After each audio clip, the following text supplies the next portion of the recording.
Chers amis, nous avons vu dans le chapitre précédent qu'il y a plusieurs sortes de décollements de rétine, même si, apparemment, ils peuvent paraître similaires. C'est vrai qu'une désinsertion à l'ERA peut ressembler à une déchirure géante. Et pourtant, dans ma statistique, les risques d'échec pour une déchirure géante sont 35 fois plus importants que pour une dialyse. Nous avons également vu que l'histoire naturelle d'un décollement standard peut montrer des degrés d'évolution et donc de gravité allant facilement de 1 à 10. C'est pourquoi il paraît déraisonnable de vouloir proposer la même stratégie à tous ces décollements.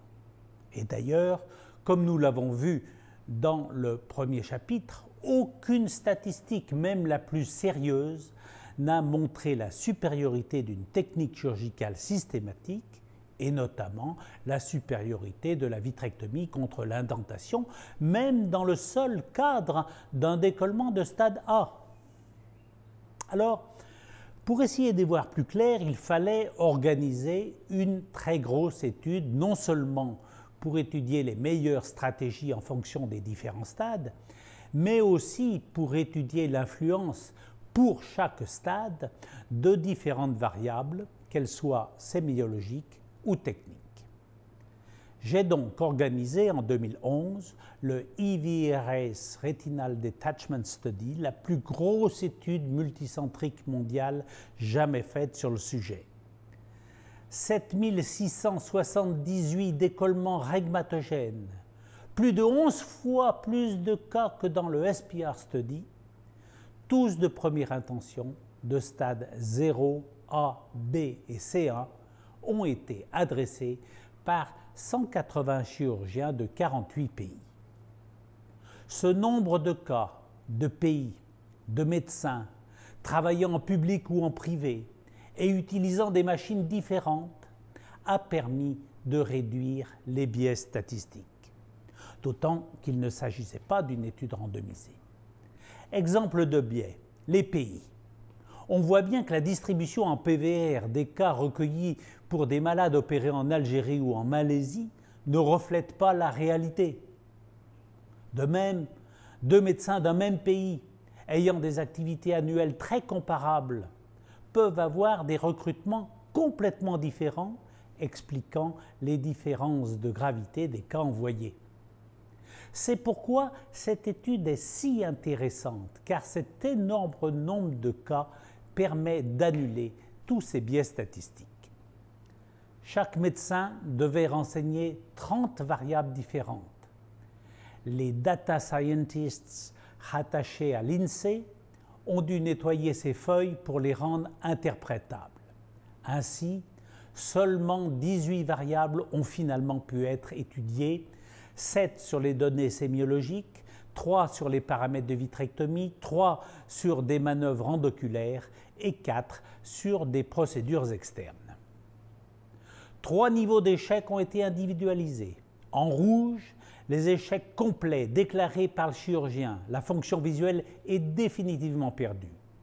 En orange, les cas où le silicone n'a pas pu être enlevé, ce qui laisse supposer que l'avenir de la vision est très incertain. Enfin, en jaune, les cas où des réopérations pour complications ou récidives ont été nécessaires. Une étude univariée et bivariée de toute la database a permis d'identifier les variables ayant une relation avec le taux d'échec. Puis, une étude multivariée identifia les variables qui affectaient le taux d'échec de façon indépendante. Elle a de plus permis de construire une stratégie chirurgicale après plus de 3000 lignes de calcul. Le point faible de cette étude, c'est le point faible du reste de toutes les études multicentriques, est son manque d'homogénéité tant dans l'appréciation sémiologique, car nous n'avons pas tous la même façon d'examiner les malades, que dans la réalisation technique. Il y a 100 façons différentes de faire une indentation en fonction du matériel employé ou de la technique de suture. Et plus encore peut-être pour faire une vitrectomie. Il faut donc prendre cette étude comme le reflet très exact de ce que peut donner une technique standard pour un décollement précis. Chacun d'entre nous, avec sa propre analyse sémiologique et ses propres astuces techniques, peut échapper à certaines règles stratégiques de cette étude, mais il doit quand même garder en tête les principes fondamentaux qui émergent. Bon, voyons les résultats. Désolé, je laisserai les slides d'origine en anglais car je veux garder l'authenticité des résultats.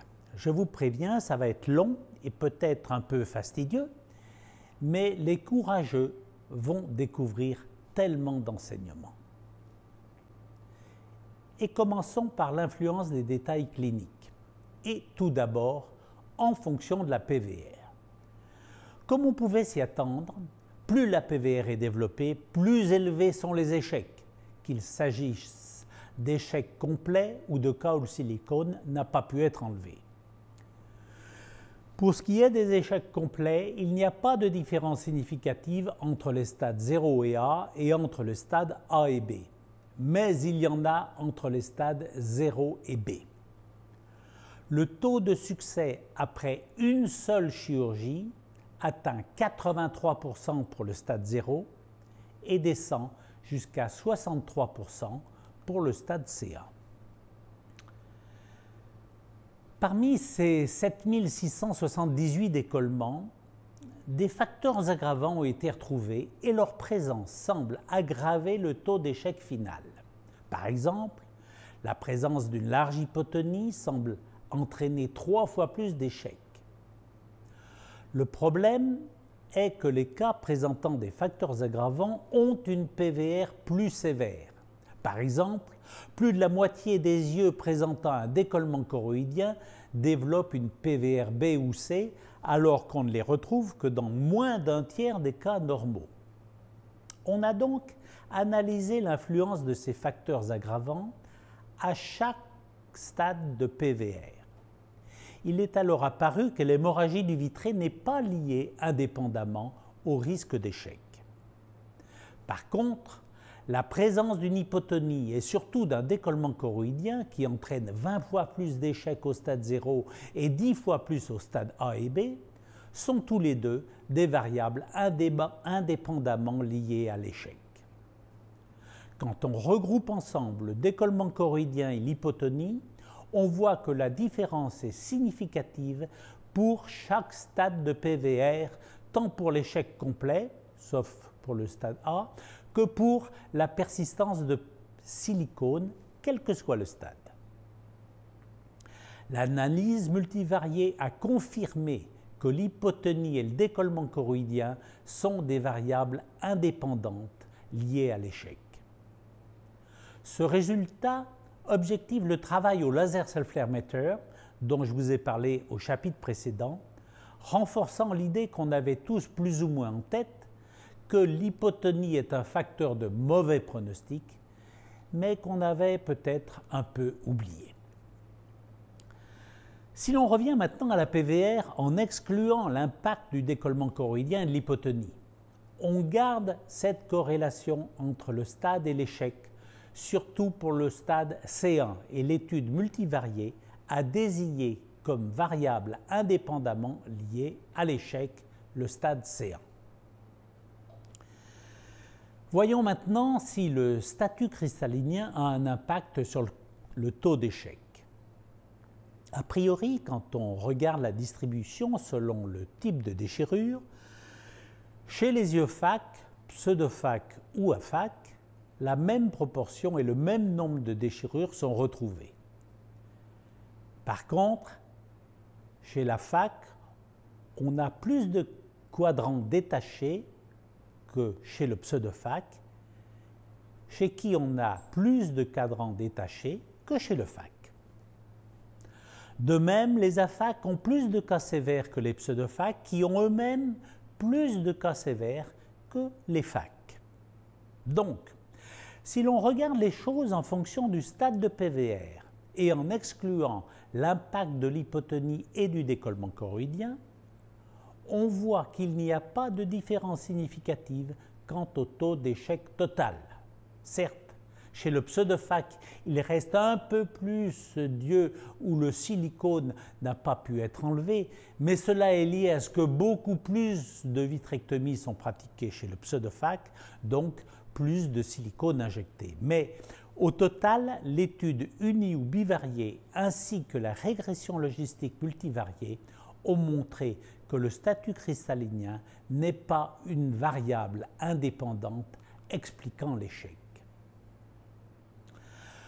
Pour ce qui est du nombre de cadrans détachés, leur nombre semble corrélé par une augmentation du nombre de déhiscences rétiniennes, par le nombre de facteurs aggravants, ainsi que par la sévérité en termes de PVR. Mais si on analyse à stade de PVR égal et en excluant l'impact de l'hypotonie et du décollement choroïdien, l'influence du nombre de cadrans détachés n'apparaît pas évidente. Abordons maintenant l'influence sur le résultat final du type de déhiscence et bien sûr, en cas de déhiscence multiple, de la pire d'entre elles. Nous voyons tout de suite ce dont je vous ai parlé précédemment. Certains d'entre nous ont de la difficulté à analyser des détails sémiologiques, ce qui peut paraître normal quand on sait que cette sémiologie n'est pas beaucoup enseignée de nos jours. Comment autant de trous équatoriaux ou maculaires, qui sont des trous trophiques, ont pu être classés en stade B, puisque, par définition, ils n'ont pas de bords et ne peuvent donc pas avoir de bords enroulés. Même chose pour les dialyses, qui ont dû être confondues avec des déchirures de grande taille. C'est pourquoi nous n'avons étudié que les déchirures qui, elles, portent moins à confusion.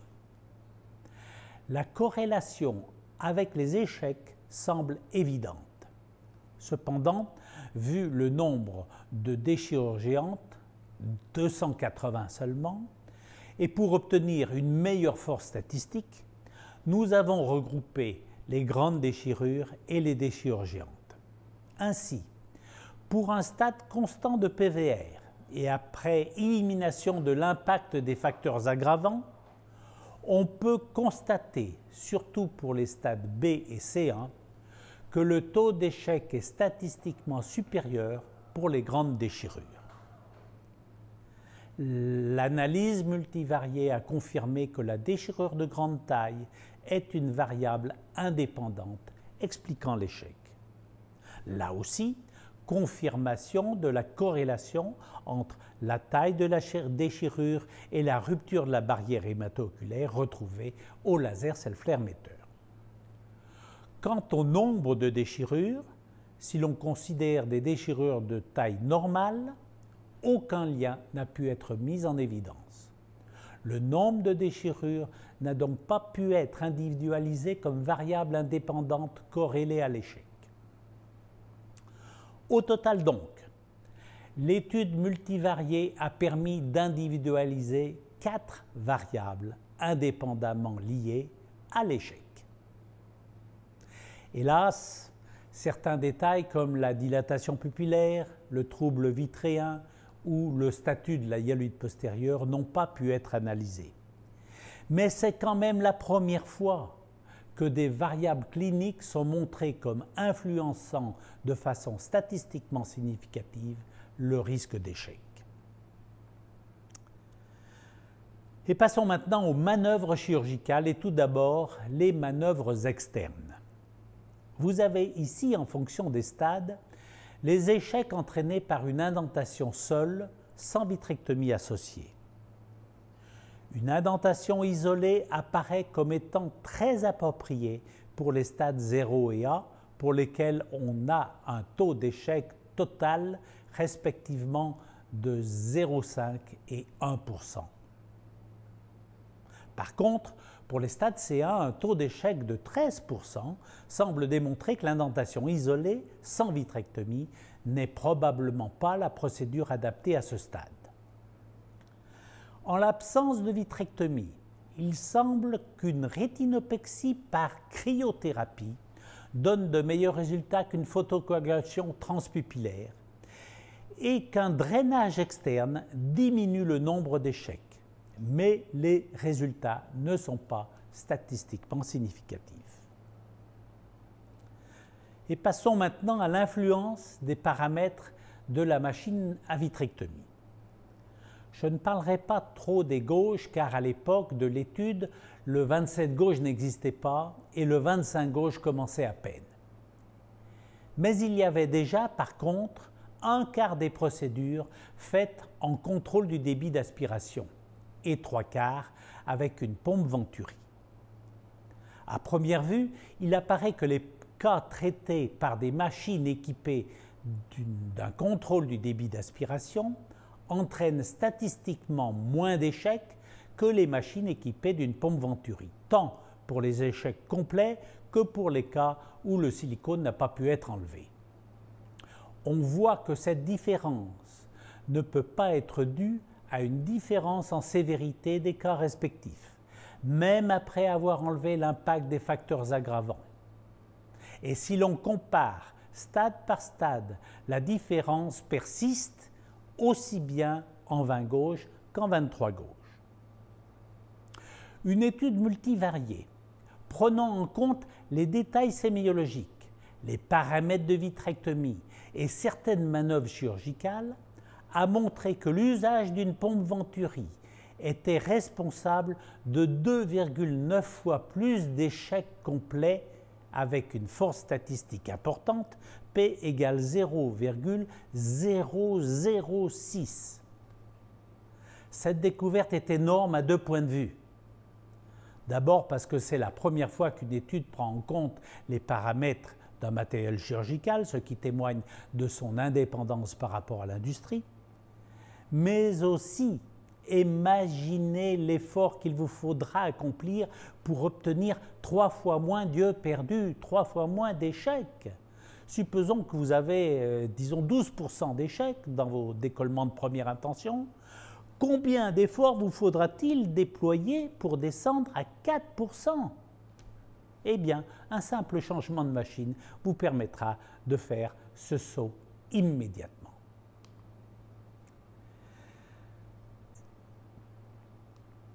Abordons maintenant l'impact de quelques manœuvres endoculaires.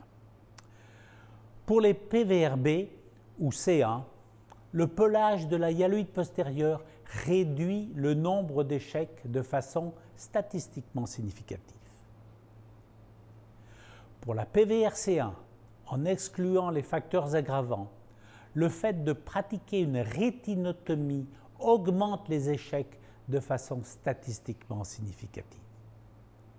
L'analyse multivariée retrouve la rétinotomie comme une variable indépendamment liée à l'échec. Surprenamment, lors d'une vitrectomie, le fait d'effectuer la rétinopexie par cryothérapie expose à moins d'échecs qu'un laser focal ou sur 360 degrés. Mais l'étude multivariée n'a retrouvé que la supériorité de la cryo par rapport au laser focal. À stade de PVR égal, après exclusion des facteurs aggravants, l'usage de gaz lors d'une vitrectomie expose à moins d'échecs que l'usage de silicone et ceci est particulièrement vrai pour les stades C1. Cela a été confirmé par l'étude multivariée, quel que soit le stade. Une analyse par correspondance multiple a été effectuée pour voir s'il existait des groupes de chirurgiens ayant des caractéristiques communes en fonction des machines à vitrectomie utilisées. Un utilisateur d'une machine à contrôle du débit d'aspiration utilisera plus volontiers une fréquence de coupe lente, injectera plus de gaz et posera plus d'indentations segmentaires très localisées. Un utilisateur de machine équipée d'une pompe Venturi utilisera plus volontiers une fréquence de coupe rapide, injectera plus de silicone et posera plus d'indentation circulaire sur 360 degrés. Et terminons maintenant avec la stratégie. Dans les décollements 0 ou A, dus à des trous trophiques équatoriaux ou des déchirures de petite taille ou de taille normale, pratiquer une vitrectomie expose à plus d'échecs. La p-value n'est pas significative à un taux de 5% pour les échecs complets, mais elle l'est pour les cas où le silicone n'a pas pu être enlevé. Par contre, si la vitrectomie a été effectuée avec une machine équipée d'une pompe Venturi, à ce moment-là, la différence devient significative. Un décollement 0 ou A, dû à des trous équatoriaux ou des déchirures petites ou normales, sans facteurs aggravants, ne doit donc pas subir de vitrectomie avec une machine équipée d'une pompe Venturi. Quel résultat intéressant pour beaucoup d'entre nous. Et considérons maintenant les résultats de la procédure cryogaz. À première vue, pour des décollements de stade 0 ou A, dus à des trous équatoriaux ou des déchirures de taille normale, il est préférable de pratiquer une indentation que de faire une cryogaz. Cependant, l'étude statistique n'est pas significative à un niveau de 5% pour les échecs complets. Mais en fait, si l'on considère seulement ce que j'ai appelé les décollements rétinogènes, c'est-à-dire les décollements dus à des trous trophiques, on peut voir que cryogaz devient alors une procédure intéressante, puisqu'accompagnée d'aucun échec, même si le nombre restreint de cas, 33, fait que la statistique n'est pas significative. Par contre, si cette fois on ne considère que les décollements dus à une déchirure normale, alors là, cryogaz est à déconseiller car le nombre plus important des échecs est statistiquement significatif. Quand le stade devient un stade B, faire une vitrectomie semble entraîner moins d'échecs complets, mais plus de cas où le silicone n'est pas enlevé. Pour ce qui est du tamponnement, l'injection de silicone ne semble pas devoir être recommandée. Pour ce qui est du stade C, le nombre réduit de cas ne va pas permettre d'avoir des résultats significatifs, mais on voit tout de suite que de faire une vitrectomie avec une machine à contrôle du débit entraînera 4 à 5 fois moins d'échecs complets qu'une machine équipée d'une Venturi et 3 fois moins d'échecs que sans vitrectomie. Là encore, le silicone n'est pas le tamponnement de choix. Lorsqu'il y a un décollement choroïdien ou une large hypotonie, la vitrectomie permet une diminution significative des échecs complets. Lorsque la déchirure est grande ou géante, là encore, la vitrectomie permet une diminution hautement significative des échecs complets, même après exclusion des facteurs aggravants. Et cela est vrai même si l'on ne considère que des décollements de stade A, et même si vous avez une machine équipée d'une pompe Venturi. Enfin, en cas de trou maculaire, la vitrectomie est bien sûr obligatoire et l'injection de silicone déconseillée. Et là encore, on retrouve le côté néfaste de la pompe Venturi qui entraîne plus d'échecs complets et plus de silicone persistant. Vous voyez donc, mes amis, les résultats de cette formidable étude.